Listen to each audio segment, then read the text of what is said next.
দোকানে গিয়ে কি বলি? ১ ডজন কলা দিন, তাই না? তার মানে ১২টা কলা। ব্যাপারটা ঠিক সেরকমই। রসায়নে একটা নির্দিষ্ট সংখ্যক কণাকে একসঙ্গে বলা হয় ১ মোল। স্লাইডে দেখুন তুলনাটা কত পরিষ্কার।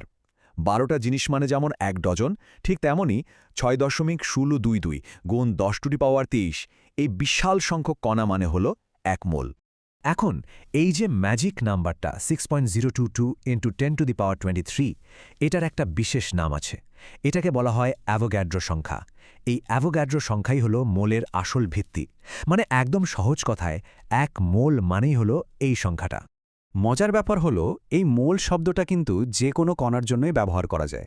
যেমন যদি বলা হয় ১ মোল কার্বন, তার মানে হলো অ্যাভোগাড্রো সংখ্যার সমান কার্বন পরমাণু। আবার যদি বলা হয় ১ মোল জল, তার মানেও কিন্তু অ্যাভোগাড্রো সংখ্যার সমান জলের অণু। পরমাণু, অণু, আয়ন সবার জন্য একই নিয়ম।